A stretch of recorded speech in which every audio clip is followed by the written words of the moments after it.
Hi there. We are absolutely delighted that Zoe Ashe-Browne and Emma Lister have taken the time to speak with us, which is particularly kind because it's evening where they are, and Zoe has just finished teaching. I'm also introducing our communications manager, Ellen Fitzgerald, who is also a ballet dancer. So welcome, Emma, a semi-retired dancer and podcaster, and your co-host, who is a dancer and a dance maker, Zoe Ashe-Browne. Thank you both for joining us. Thanks so much for having us. Okay, Ellen. Thank you. So Emma, I know that you, as Liza said, are a semi-retired dancer and podcaster.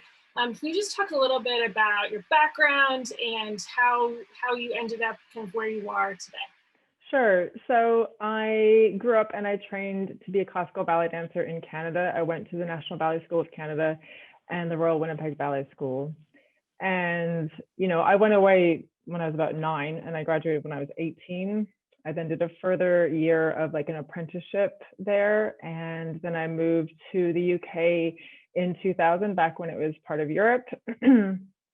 To work, because obviously there were more job opportunities here, and I have a British mom, so I could always work here. And it took a while. It's a tough nut to crack, London, but eventually I got kind of entrenched in the freelance world. Though I did work with some big ballet companies doing, you know, small roles, and I worked with smaller companies doing big roles. Companies like English National Ballet, National Ballet of Ireland, which is where I met Zoe. I worked with the English Youth Ballet for about a decade. And like most freelancers, I also ended up training to be a Pilates instructor, yoga instructor, that kind of thing. I ended up doing Pilates, so I'm a fully qualified Pilates instructor. I also started doing a BA in art history at the Open University. And around my mid-30s, I found that I was being asked to do more rehearsal directing roles, choreographic assistant roles. I was still dancing at the same time, but it started to sort of tilt where I was dancing less, and I was more often at the front of the studio. And now that's pretty much where I am, at the front of the studio. Before the pandemic, I was doing a lot of rehearsal directing and some directing of my own pieces, but obviously we're all in a weird state of purgatory with that right now. But I started a company called Makeshift Company with my husband, who's a circus artist. And essentially, it's just an umbrella term that encompasses our artistic work. We do a lot of theater pieces, and we work with dance and contemporary circus. But during the pandemic, I received some funds from the Arts Council England. And with those funds, I started a podcast that was initially an interview podcast. I interviewed artists from all walks of life. Zoe was the first one I called because I wanted to interview a friend first.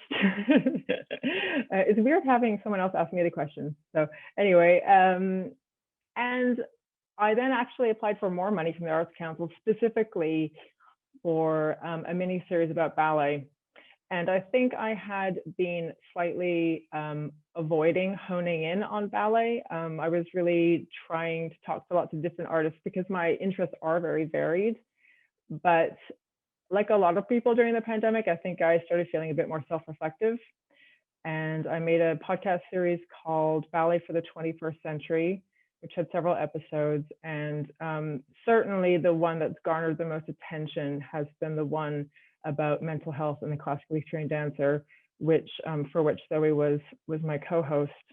Great, thank you for that. And then Zoe, can you just, we've spoken with you before, but would you mind just kind of sharing a little bit about your background, and then perhaps how the two of you became connected to one another, and then, you know, how you moved forward with the podcast, particularly the mini series on ballet for the 21st century.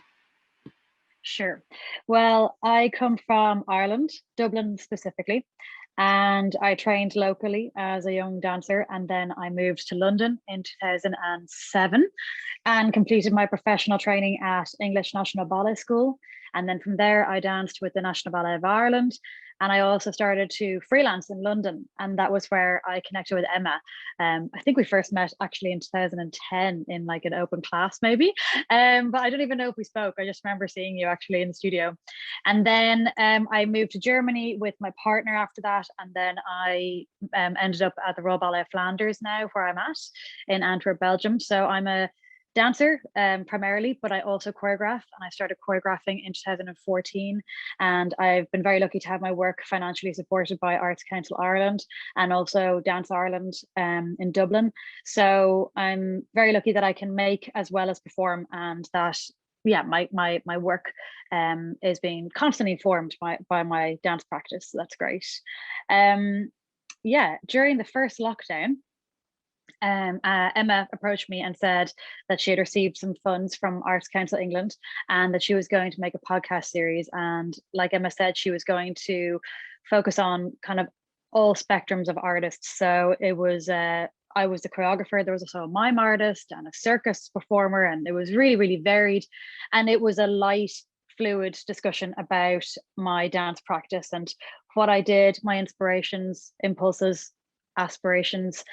But of course, because it was two friends having a conversation, we then started talking about the timeline of my career. And of course, I then got to the massive, I would say bump in the road, but the wall, the brick wall that I hit, which was sort of a burnout, essentially. And I mentioned it because why not? I wasn't not going to mention it. And then after Emma released the episode, I had a couple of people approach me who I'd worked with previously. And they said, thank you so much for being so candid and for saying that you had a really bad time, because it was actually really refreshing to hear someone actually say it. And that connection from other people inspired me to speak to Emma again as the first lockdown just kept going.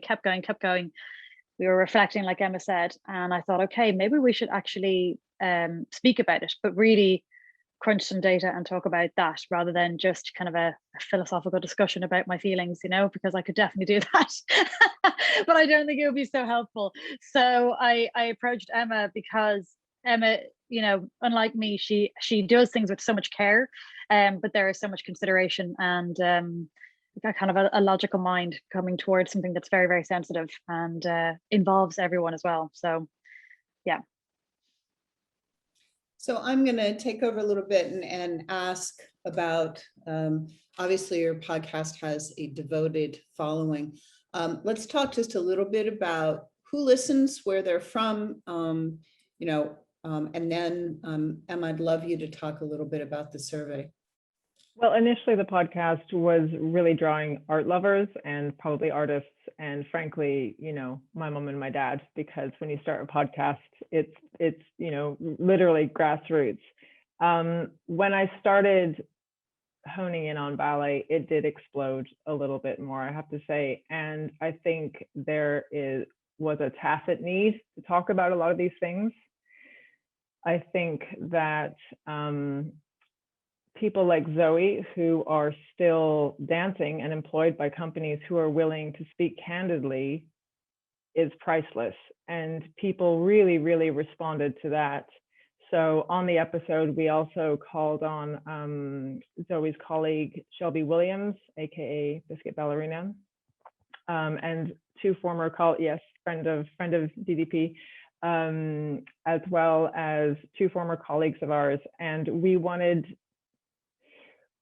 needed dancers who were in a place where self-reflective seems to be the word of our conversation so far, but who had enough of a career that they could look back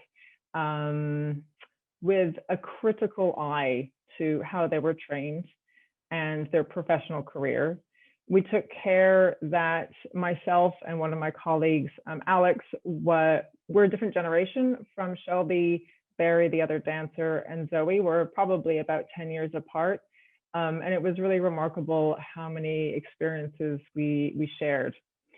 So on top of having more like testimonial interviews from these dancers, we wanted to add as many voices as we could. So that's why we made a survey. And the survey, I really want to stress, we're not psychologists. We don't make surveys as our profession, but I think people responded to it for the very same reason they responded to Zoe being so candid. It's that it was dancers speaking to other dancers. So essentially, it was an anonymous survey. It was about 30 questions, and it covered dance school training. It covered professional life as well. And we wanted to be sure to include people who had trained and not gone on to a career for whatever reason. And we released it on social media. And I think I had a goal of 100 people. I thought that would be a good catchment. And it did much, much more than that. I think we got over 400 completed surveys in the end. And then, you know, it's as you well know, it's a matter of combing through the data and seeing what resonates and what gives you a narrative to follow, what connects. And then, yeah, then we just discussed the results of the survey in the podcast, which we can go on to talk about more now. I am particularly reminded of this because a former principal of English National Ballet is currently on trial for raping or sexually assaulting 4 young women. And what particularly shocked me is that some of these assaults are alleged to have happened both in the dance studio and at the English National Ballet. Zoe, you said you danced at the English National Ballet. Does it surprise you or any other professional company that a criminal act like this could take place more than once, apparently, within a studio or within a ballet company? I suppose it's not surprising, if I'm being honest. It's a strange thing because it can appear very subtle in the moment, actually. And I was actually around for that time in the company, and I didn't notice anything untoward at the time. But it's the culture, I suppose, and I think what's important to realize is the reason why we included sexual assault and sexual harassment in our survey was because it really does fall under the umbrella of mental health and what it does to people's psyche from a very young age. Because I mean, you just mentioned young boys, and when you're dancing and your body is in the studio for someone else to examine and critique and help mold to become what you want to become, you really do give over a lot of yourself at a young age. And that kind of maybe numbs a certain sense of autonomy that you have about your body from a very young age. And so the reason why I say it wasn't surprising is because ballet environments, unfortunately, they are spaces where a lot of people don't feel entirely autonomous at the time, but you don't realize it until you've taken some space away. And then there's also the question of a kind of a boundary pushing where people may be in a very, very vulnerable situation, but they don't even realize it because it's happened so subtly, like I say, over so many years, that they say, oh, well, I'm fine. You know, he's a bit creepy, but it's fine. If you just don't, if you just stand with your back against the wall when he gives you corrections, then it's okay. I'm not referring to the person that we've just mentioned. I'm just saying that as an example of the kind of conversation that can go on between young women, and it becomes your normal day to day. So I would say, unfortunately, it's not surprising, but it's taken me a lot of years to understand how wrong that was. Emma, do you want to talk a little bit more specifically about the surveys and the questions that you asked? And again, this is not an academic survey, right? So, you know, it hasn't been vetted, et cetera, et cetera. So we all have to be careful here, but I am very interested in the results. So if you could talk a little bit about the questions around sexual harassment, sexual assault, sexualized remarks, and what the findings were. Of course.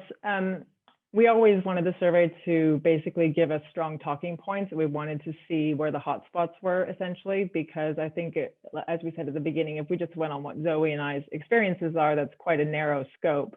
So I totally agree. It's not an academic survey, but 1/3 of the people surveyed said that as a student, they personally experienced or witnessed sexually inappropriate behavior.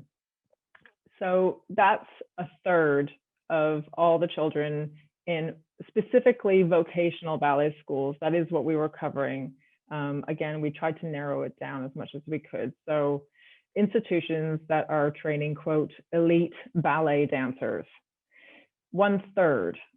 And the most shocking thing, I think, or more shocking when you put them together, is that only 12% of people as students felt they were able to report any kind of bad behavior, be it verbal abuse, be it sexually inappropriate behavior, sexist remarks, transphobic remarks, etc. So if you put those two figures together, it's pretty harrowing. And I would definitely echo what Zoe said. There's always a new headline. You know, every week there's a new headline. I know in the States you have your own, here we have ours. And it's not surprising. When I read that this morning, I was not surprised at all because it's so normalized. If I can share a personal experience, at the age of 9, I was aware that this might happen in a ballet school. When I first attended vocational ballet school, I was made aware that the year before I joined, 3 young students had been molested essentially by someone who worked in the halls of residences. This is a very, very big, prestigious ballet school. My 9-year-old self absorbed that and said, okay, well, that's something that could happen here. You know, this is what I need to go through to get through a ballet school, to get my career. And you fast forward, you know, a decade later when you're a teenager, and exactly as Zoe said, you know the guy who you need to kind of like pass a certain way in the hallway, you know, not to like take a lift from them, you know, to have a friend nearby, you know, to ignore a comment. So it kind of gets hammered into you that this is the way it is. I'm just going to jump on what Emma said as well and follow that with regards to the survey results. 1/3 of students witnessed or experienced sexually inappropriate behavior. And then in the professional level section of the survey, we asked the same question, and it rose to up to 44% in classical companies. That is a huge number. And then of the people that could report it or felt they could report it, only 14% did. So that only rose by 2%. Felt that their voice could be heard in a professional company. And so that just gives you a kind of an idea of the culture that drives from vocational training right the way up to company life. So how do we even begin to think about addressing it? Is it, you know, standardized policies? Is it more education? Is it guidelines? Is it more conversation? Like, I assume it's a combination of many things, but I'm sure you both have thoughts around that. If I can go first, I think there are 2 timelines you're talking about here, because to solve this kind of thing, I would argue it's always going to be the education, because as very often happens, the abuser was probably at one point abused, or within a world in which that kind of behavior is normalized. So they've absorbed that this is okay, this is par for the course, this is what it's like in the dance world, you know. So yes, we need to fix this early on. We need to make sure that young students have an agency. We need to make sure that they feel their voice can be heard. We need proper reporting protocols, etc. We also need to look on the other side. What about the culture is creating people who become bullies? Let's not just look at what's in the culture that makes a dance student docile or malleable or vulnerable. Let's look at what is making people narcissists here. What's bringing out the worst in them? So that's absolutely fundamental to solving this, is from the beginning. However, if you only look at the beginning to solve this problem in education, you know, the kids who are like me, 9, 10 years old, going to ballet school, you have 20 years before they are choreographers. You have 30 years before they're senior management. You have 40 years before they are an artistic director or in a position of real power or on a board. So what of the dancers in the intervening years? So my argument is always that it really needs to be a two-pronged approach. It needs to be very rigorous protocols and education, a list of which I know Liza has that we can go through. And also we need to approach people in mid-career. We need to approach people who are rehearsal directors now. We need to approach people who are teachers now, people who are just entering companies with this information. Otherwise, you will lose those people in the intervening years because, of course, the dancers today in the studio are management tomorrow. You know, it's porous and it's fluid and it's all much more interconnected. It's not just us and them. I think, like I said, yeah, really need to attack on two timelines, long-term and short-term. So switching gears just a little bit, as we've mentioned, we have put together some kind of guidelines, a little bit of a checklist around things that dance schools, particularly in summer intensives, can think about implementing if they have not already.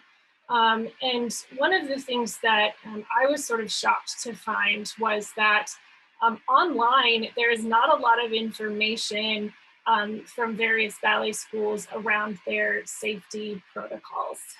Some of it you can find with a quick Google search, and other times you have to either go searching for it or it is somewhere buried in a handbook that you can only access via paper. So one of the things that I think sounds like common sense to probably all of us here, but maybe not be, is background checks before you hire someone, before someone steps in the door as an instructor, that you ensure that that person is background checked.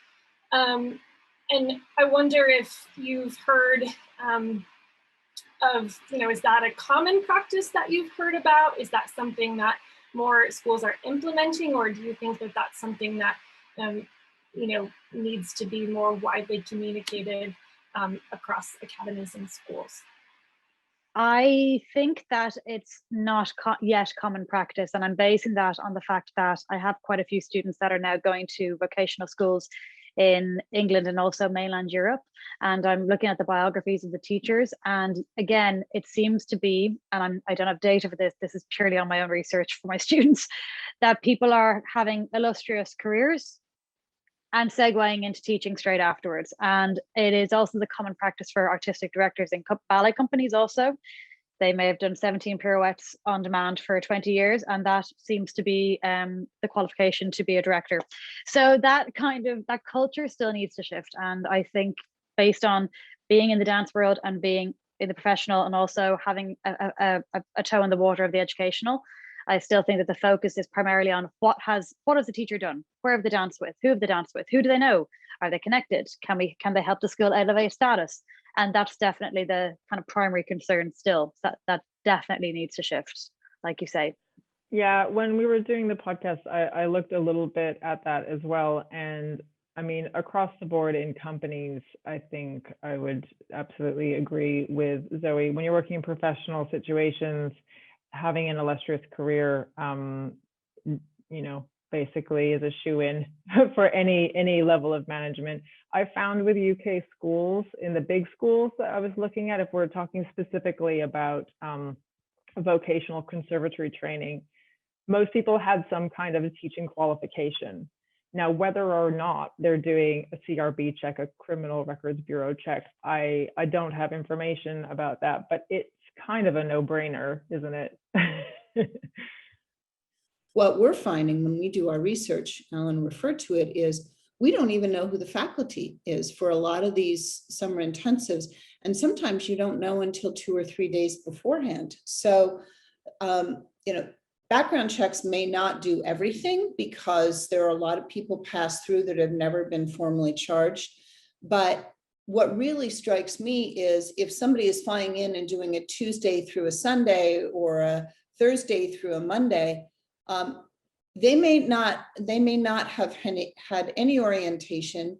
One of the things that Chicago Shakespeare Theater is doing, and our advisory council member, Ty Woodfolk, who I respect so much, is having every single person who comes into the theater, whether as a member of the team, whether they teach once or for half an hour, or they're a guest artist or whatever it is, a lighting designer, they have to sign a contract and a code of behavior.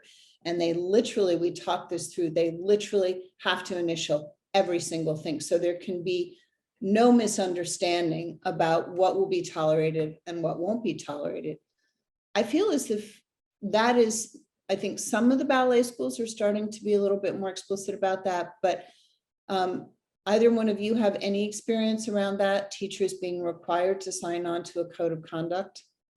I mean, that was one of our takeaway points from the episode, and the entire survey to do with, you know, the whole laundry list of abusive teaching techniques, essentially, and to safeguard against mental health problems, was to have a code of conduct and be able to responsibly enforce it, or at least have some kind of accountability in, you know, in a responsible way if it isn't adhered to, essentially. And I would argue, I know we're talking about summer schools, but I would argue in a company, you know, if you're a professional dancer, you should also be signing that code of conduct as well. So I want to ask both you and Zoe and Emma, and then I'll turn it back to Ellen a little bit. Let's talk about social media and the effect of social media and what that has done. I will say, prudish me, I've been somewhat shocked by some of the Instagram accounts of young dancers that I've seen. I mean, my eyes just get bigger and bigger and bigger. And I'm not blaming them, but it feels like a very sort of sexualized environment where how many clicks you get is a big driver. I don't care who you blame about that, but I do worry about social media, and I'd love you to address that. Certainly, indeed, social media is a massive issue for the young people's psyche as well. It's also, I mean, in a really crude way, it's a popularity measure. You know, if you've got 200 followers and your friend has 1,200 followers and you're in the same class, you don't feel too good about yourself. And I've noticed an increase, and I myself and my sister were in dialogue with other people that run summer intensives in Ireland, and we've seen a huge increase in anxiety, panic attacks, mental health issues in young people. And we normally get emails in advance from a few parents saying so and so has an anxiety disorder.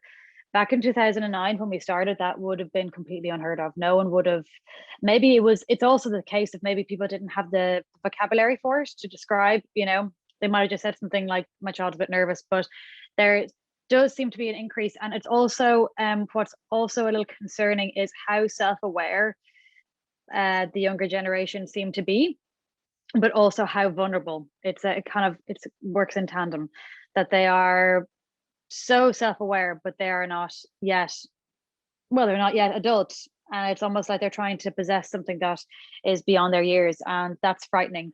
In terms of social media and codes of conduct, I would say that probably many companies and ballet schools that have them need to update them to fold in social media. You know, when I went to ballet school, creepy guy in the company who is hitting on the 15-year-old girls, he couldn't like slide into your DMs. You know, you'd have to pass him in the hallway or the elevator or whatever.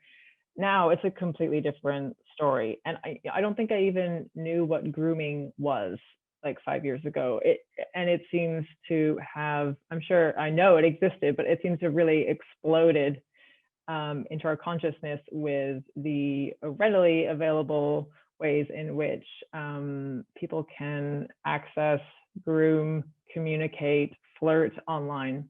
And, you know, I know part of your checklist that you've been making includes some pretty robust rules about not liking, following, messaging, texting across basically all platforms. And if you're in a student-teacher relationship, that just has to be a flat no. I don't see any world in which that's appropriate. Yeah, because I think, you know, when you think about that, it's a power dynamic, and most of these situations that we've been discussing have to do with the power dynamic, and the power dynamic exists both online and off. And one of the recommendations is to not exchange phone numbers with instructors and to have all the correspondence be fully through the school email or the school phone number. And, similar, we talk about things like prohibiting the travel in a car with an instructor, because I think it would be so easy for someone to say, oh, I'll just drive you home. And we know that there are, numerous stories well documented with in gymnastics. And so I just think, these seem like things that should be common sense, but I think with the casual nature of the way that we talk with each other and communicate with one another, particularly online, I think that is something, like you said, Emma, we need to update these policies and guidelines to make them work for the 21st century. Based on, Zoe and Emma, based on the survey results you're hearing, but also based on, Zoe, you have a sister who runs a school. Emma, you're out in the world. You see a lot of the people involved. Do you each have sort of a top 2 or 3 common sense things that you would, on the one hand, tell a company or a school to do, and on the other hand, if you printed up a single sheet to hand out to all parents, that you would put on it? I think that if you're not sure if it's right or it feels wrong, it's not right and it feels wrong. And I think that's particularly important to impress on younger students, because they're new to this world. It could be their first year in an illustrious place. Perhaps they've joined a school where English is not their first language. They're finding their way around. There are a million ways in which young students are vulnerable. We have teachers and mentors have such outsized presence in your life. You're taught and conditioned that it will be uncomfortable. It might be painful. There's everything about ballet school that leaves young people open to such horrible instances as we see constantly in headlines. So I think that if it doesn't feel right, it's probably not right. Just imprinting that on a young person's mind. The second most important thing, I guess, if I was speaking to institutions, it would be to make sure that you have a really clear reporting policy that does not involve someone on the staff, that can have a third party, someone who is not involved in that student's progression through the school, essentially. Because if they go into a meeting and they see one of the gatekeepers there, the statistic that we had of 12% says it all, doesn't it? It needs to be a safe space somewhere for, if we're talking particularly about young, vulnerable people, and everyone in a ballet company as well, to be able to report in a way that encourages them to actually report it.